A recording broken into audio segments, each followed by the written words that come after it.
오늘 본문은 사도행전 7장 51절에서 53절까지입니다.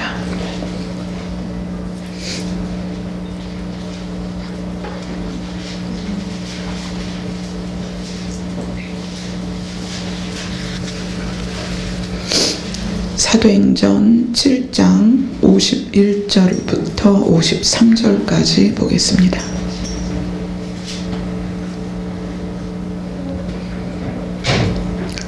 같이 읽겠습니다. 시작. 목이 곧고 마음과 귀에 할례를 받지 못한 사람들아, 너희도 너희 조상과 같이 항상 성령을 거스르는도다. 너희 조상들이 선지자들 중의 누구를 박해하지 아니하였느냐? 의인이 오시리라 예고한 자들을 그들이 죽였고, 이제 너희는 그 의인을 잡아준 자여 살인한 자가 되나니, 너희는 천사가 전한 율법을 받고도 지키지 아니하였도다 하니라.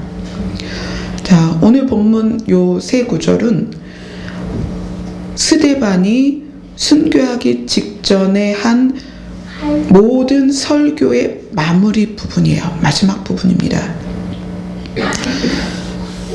스데반이 7 집사 중에 한 명으로서 초대교회에 굉장히 중요한 인물이었죠. 그럼에도 불구하고 이렇게 정말 중요한 설교 한 편을 남겨두고 돌에 맞아 죽습니다. 근데 돌에 맞아 죽는 이유가 있을 거 아니에요. 자, 스데반을 잡아서 공회에 세우고 신문을 하고 죽인 사람들이 누구냐?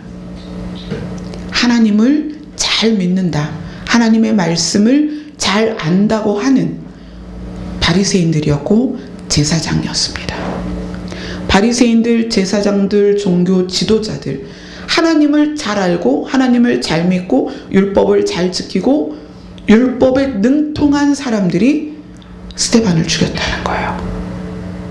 그럼 스데반이 그들 앞에서 무엇을 했느냐? 하나님의 말씀을 전했어요. 하나님의 말씀을 전했는데 그들이 그 말씀을 듣고 어땠다? 마음에 찔려. 54절에 그렇게 말합니다.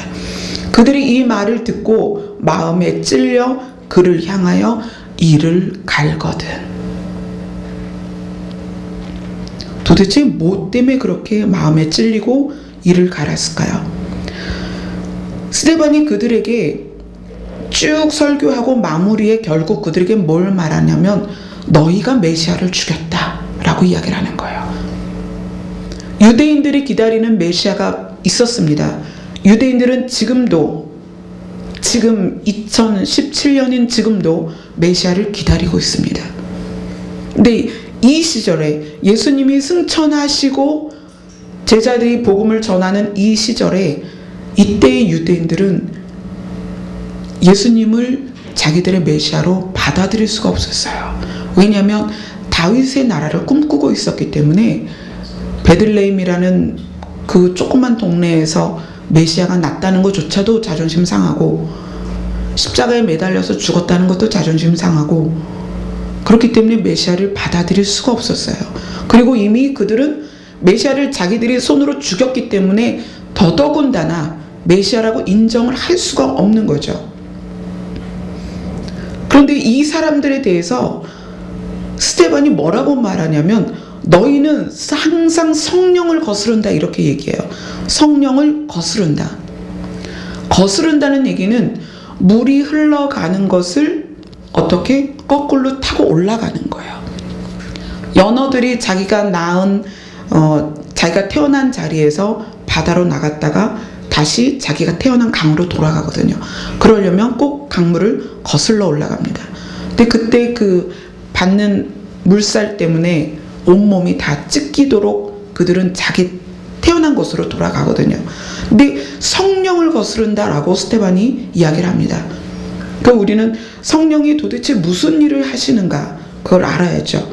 그래야 우리 자신도, 우리가 그렇잖아요. 교회를 얼마나 오래 다녔어요? 저 50년 다녔습니다. 말씀도 잘 알고 교회도 오래 다녔습니다. 말씀도 잘 알고 교회도 오래 다닌 사람들이 스데반 앞에 있던 사람들이에요. 근데 그들에게 스데반이 하는 얘기가 뭐냐면 성령을 거스른다 이렇게 얘기하는 거예요. 성령이 하시는 일을 우리가 잘 알아야 우리가 똑같은 일을 그 죄를 범하지 않습니다.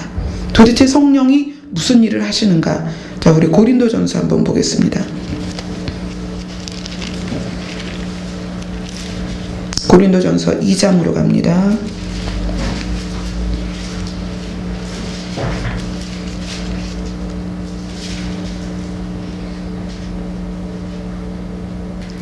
이 장 6절부터 13절까지 쭉 읽어봅시다. 시작. 그러나 우리가 온전한 자들 중에서는 지혜를 말하노니 이는 이 세상의 지혜가 아니요 또 이 세상에서 없어질 통치자들의 지혜도 아니요 오직 은밀한 가운데 있는 하나님의 지혜를 말하는 것으로서 곧 감추어졌던 것인데 하나님의 우리의 영광을 위하여 만세전에 미리 정하신 것이라. 이 지혜는 이 세대의 통치자들이 한 사람도 알지 못하였나니 만일 알았더라면 영광의 주를 십자가에 못 박지 아니하였으리라. 기록된 바 하나님이 자기를 사랑하는 자들을 위하여 예비하신 모든 것은 눈으로 보지 못하고 귀로 듣지 못하고 사람의 마음으로 생각하지도 못하였다 함과 같으니라. 오직 하나님이 성령으로 이것을 우리에게 보이셨으니 성령은 모든 것 곧 하나님의 깊은 것까지도 통달하시느니라. 사람의 일을 사람의 속에 있는 영 외에 누가 알리요? 이와 같이 하나님의 일도 하나님의 영 외에는 아무도 알지 못하느니라. 우리가 세상의 영을 받지 아니하고 오직 하나님으로부터 온 영을 받았으니 이는 우리로 하여금 하나님께서 우리에게 은혜로 주신 것들을 알게 하려 하심이라. 우리가 이것을 말하거니와 사람의 지혜가 가르친 말로 아니하고 오직 성령께서 가르친 것으로 하니 영적인 일은 영적인 것으로 분별하느니라. 여기서 이제 중요한 것은 하나님의 지혜, 하나님의 지혜라는 말이 나와요. 만세전에 미리 정하신 하나님의 지혜가 무엇일까요? 자, 태초에 아담과 하와가 죄를 짓고 정령 죽으리라라는 그 벌이, 죄의 대가가 아담과 하와에게 적용이 됩니다. 그런데 하나님은 바로 적용시킬 수 있지만 바로 적용시키면 살자가 하나도 없기 때문에 정령 죽으리라, 너희가 죄 때문에 정령 죽으리라, 이 정령 죽으리라와 죄를 짓는 시점 안에서 하나님이 둘 사이를 쫙 벌려요. 그리고 그 사이에 뭘 주냐면 시간을 주십니다. 시간. 그러니까 아담과 하와가 선악과를 먹었으니까 죽어야 돼요. 죽어야 됩니다. 그게 아담과 하와가 선악과를 먹은 대가예요. 그런데 성경에서 하나님이 언약을 주실 때 너 따 먹자마자 그 자리에서 고꾸라져서 죽을 거야 라고는 안 하셨어요. 그죠? 단지 뭐라고 약속했냐면 정령 죽으리라. 너 정말 죽는다. 언제 죽는다는 말씀을 안 하셨어요. 그래서 하나님이 아담과 하와를 에덴 동산에서 쫓아내시고 시간을 주십니다. 어떤 시간이냐면 이 시간 안에서 회개하고 하나님의 말씀으로 하나님과 동행하며 살면서 죄를 사함받을 수 있는 시간을 허락하십니다. 이게 하나님의 은혜예요. 그리고 그 율법을 통해서 하나님께서 구원하고자 하는 자들을 구원하시고자 하는 계획을 가지셨어요. 그러나 그것이 사람들의 완악한 마음에 부닥쳐서 율법이 율법의 역할을 못합니다. 그래서 하나님이 또 계획을 하시죠. 야, 이걸로 안 되겠다. 사랑을 보여줘야 되겠다. 사랑을 체험하게 해줘야 되겠다. 그리고 하나님께서 자기 아들을 세상에 보내십니다. 그리고 그 아들을 죽이고 죽인 아들이 다시 살아나고 사망 권세를 이기게 하시고 그 아들을 믿으면 구원받는 그런, 그 여기에 말하는 지혜가 그거예요. 하나님의 지혜, 하나님의 계획. 그것을 치밀하게 이루어 가십니다. 그래서 성령께서는 뭘 하시냐면 하나님의 깊은 것을 통달하신 성령님이 각 사람에게, 그러니까 교회에 찾아오고 말씀을 듣고 하나님을 믿게 된 각 사람에게 뭘 알려주시냐면 예수 그리스도를 통하여 너희가 죄사함을 받고 구원받는다라는 그 하나님의 기막힌 계획과 지혜를 알려주시는 거예요. 각 사람에게. 성령께서 하시는 일이 그거예요. 하나님의 깊은 것을 통달하신 성령께서 각 사람에게 하나님의 은혜, 너희가 땅 파서 너희가 무슨 집을 지어서 구원받는 게 아니라 하나님의 아들 예수 그리스도로 말미암아 구원받는 거야. 예수님을 믿음으로 구원받는 거야. 이 지혜를 각 사람에게 알려주는, 가르치는 역할을 성령님이 하십니다. 그러니까 예수님을 증거하는 것, 진리를 알려주는 것, 그것을 또 성경에서 어떻게 얘기하냐면 빛을 비춰준다. 어둠 가운데 있는 사람들에게 빛을 비춰주는 거예요. 이거를 조명이다 그래요. 그래서 우리가 어둠 가운데에서는 이 말씀을 절대 이해할 수 없습니다. 왜냐하면 이건 하나님의 마음이거든요. 하나님의 이야기고 하나님의 지혜입니다.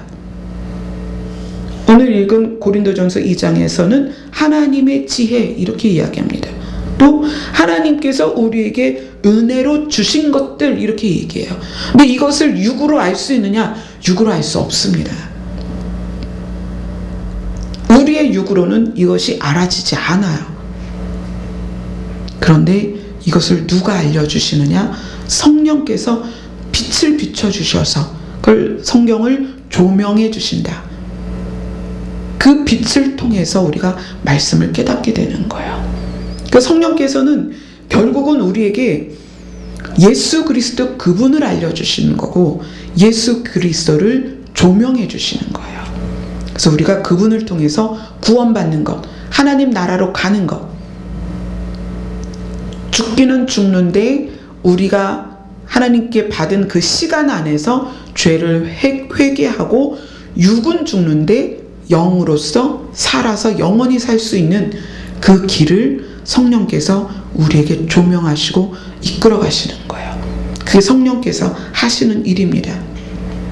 오늘 본문하고 고린도전서 우리가 2장 읽은 데에서 공통점이 뭐냐면 2장 8절에 그렇게 얘기해요.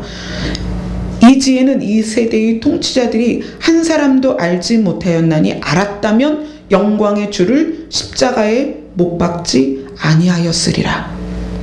십자가에 못 박지 아니하였으리라. 스데반은 뭐라고 그래요?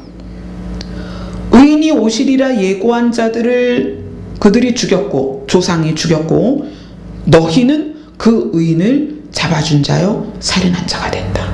그러니까 예수 그리스도를 너희가 죽였다. 성령을 거스르는 자들은요 예수님을 알지 못해요. 예수님을 깨닫지도 못해요.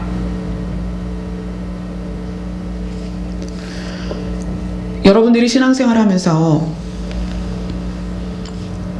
신앙생활의 연수가 많아질수록 또 우리의 나이가 많아질수록 그리고 교회에서 여러 직책을 많이 맡을수록 여러분들은 어떻게 변화가 돼야 되느냐, 이걸 여러분 잘 보셔야 돼요. 제가 지금 말씀드리는 건 굉장히 중요한 거예요. 저는 이렇게 전화 받고 이렇게 교제하시는 분들 중에서 그런 말씀을 많이 하세요. 전도사님은 변하지 마세요. 전도사님은 변하지 마세요. 이렇게 교제하는 많은 분들이 초기에는 너무 신실하고 겸손하고 깨끗했는데 세월이 지나면서 변하더라는 거예요. 자, 우리는 만물이 변합니다. 사람도 다 변해요.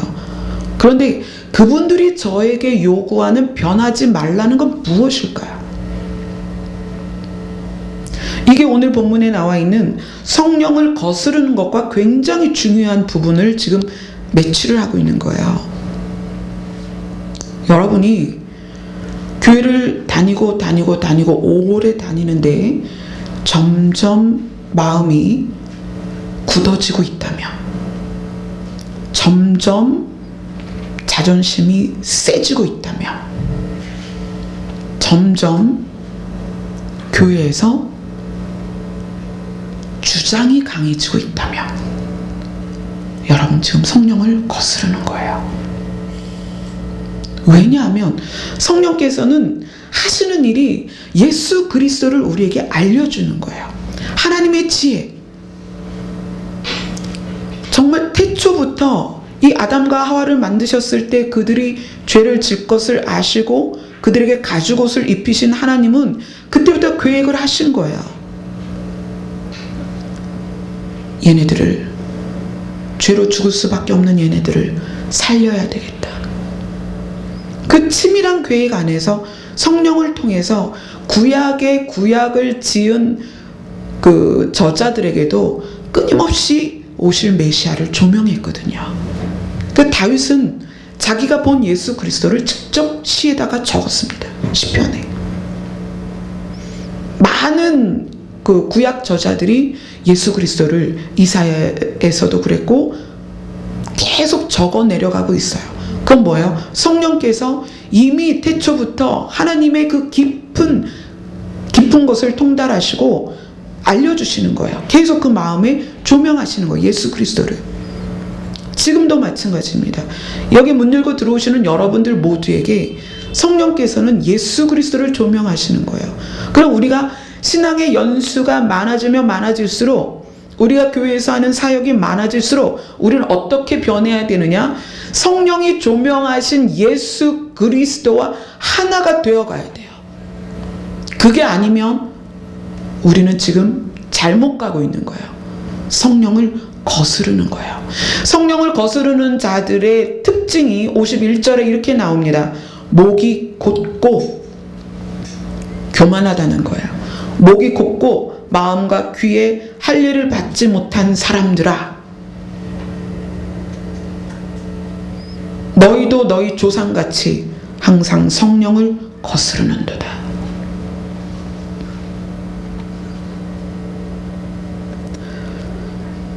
그리고 53절에 스데반이 아주 중요한 이야기를 합니다. 너희는 천사가 전한 율법을 받고도 지키지 아니하였도다. 왜 천사가 전한 율법이라고 했을까요?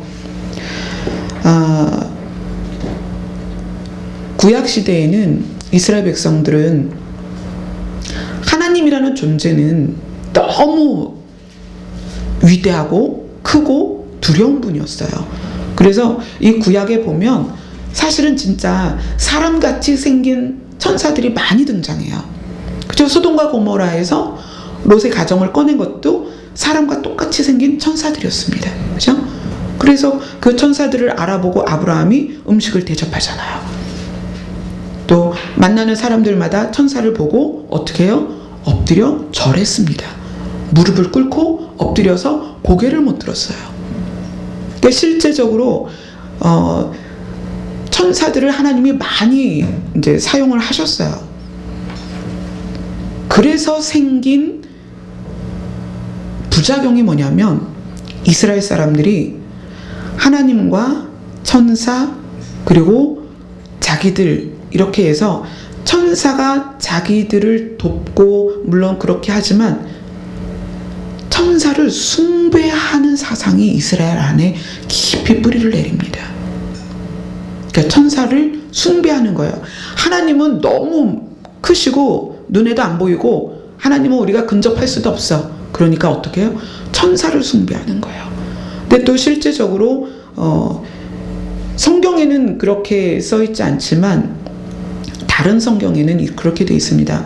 모세가 십계명을 받을 때 하나님이, 우리가 지금 읽는 성경에는 천만 성도와 함께 하셨다 그러는데 그게 사실은 천사다. 다른 성경에선 천사로 번역을 해요. 그래서 이 말을 스데반이 하는 거예요. 너희가 천사가 전한 율법을 받고도. 그러니까 모세가 율법을 받을 때 하나님께서 임재하실 때 수많은 천사와 함께 했거든요. 그래서 그렇게 말하는 거예요. 천사가 전한 율법을 받고도. 그리고 지키지 아니하였도다 하는 얘기는 너희가 제사장이고 율법사고 서기관이고 바리새인들인데 율법을 안 지켰다. 뭐예요? 살인했다는 얘기예요. 죄도 없는 사람을 살인했어. 살인하지 말라가 10계명에 6계명에 있거든요. 너희가 그렇게 율법을 잘 알아? 천사가 전한 율법을 너희가 그렇게 잘 알아? 그런데 어떻게 죄 없는 사람을 죽일 수가 있어? 저 그 얘기를 하는 거예요. 그리고 스데반을 이 자리에 세울 때 그들이 어떻게 하냐면 6장을 한번 보세요. 사도행전 6장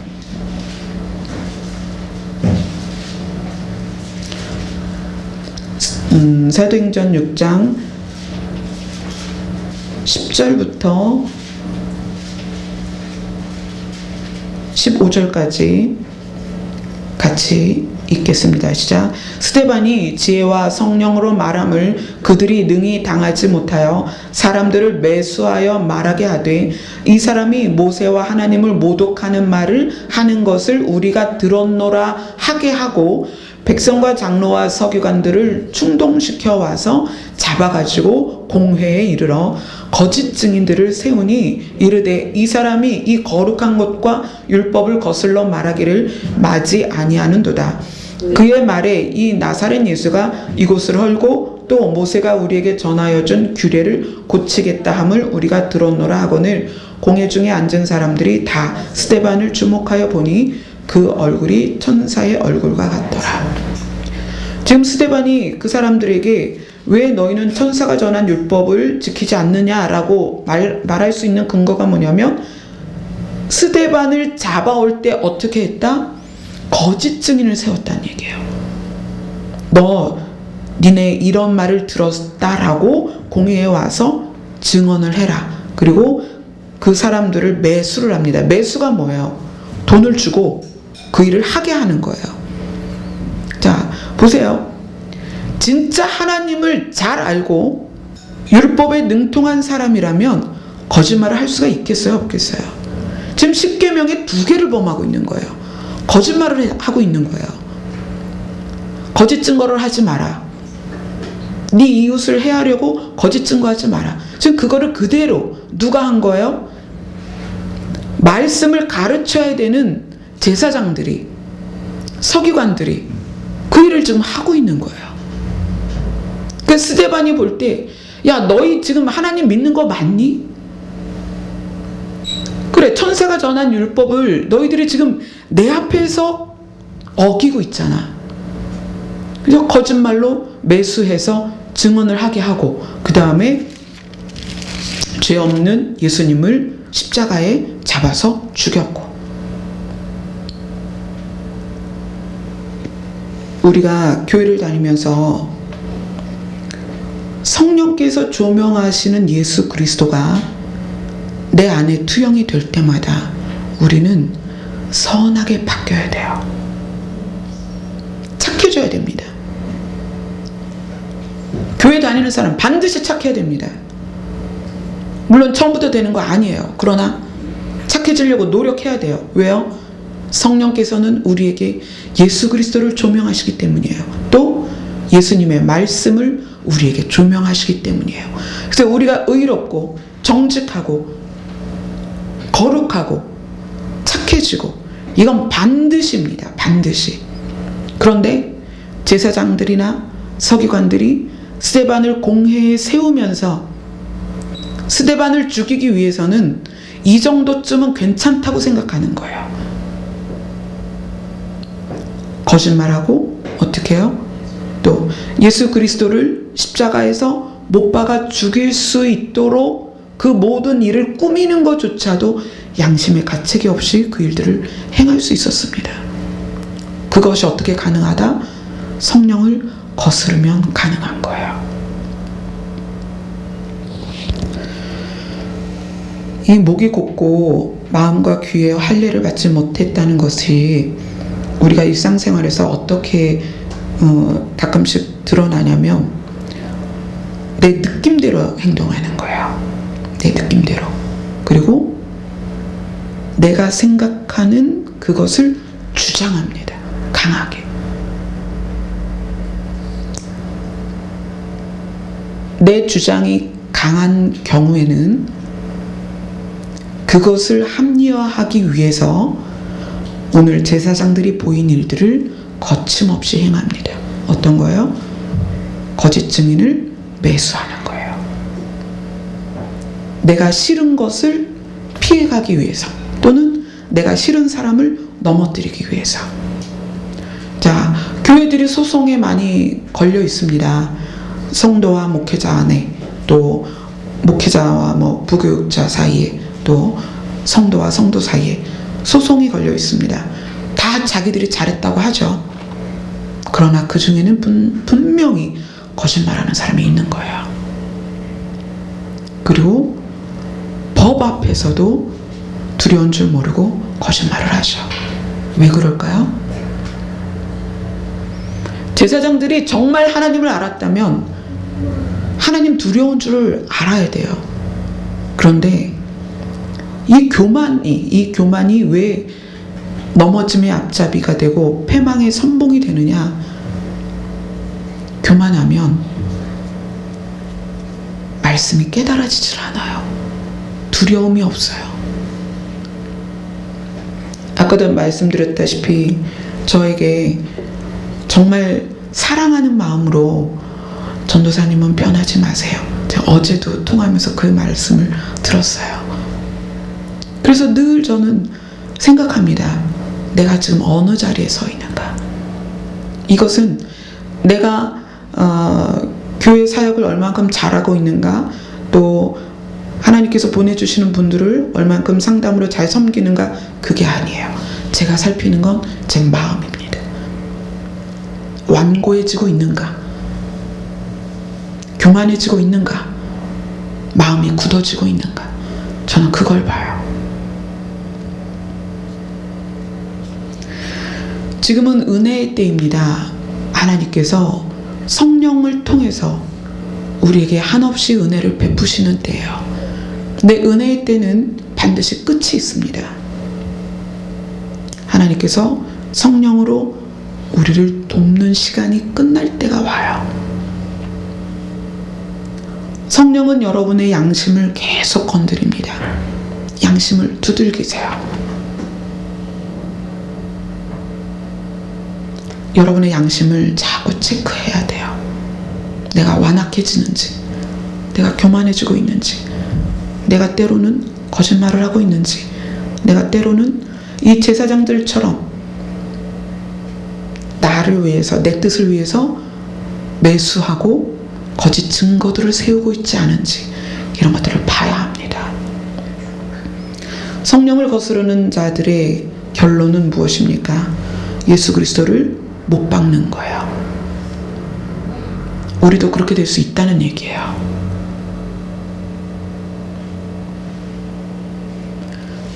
우리가 하루하루, 일주일, 한 달, 1년 여러분의 신앙의 연수가 늘어나면 늘어날수록 여러분들은 더 부드러워지셔야 됩니다.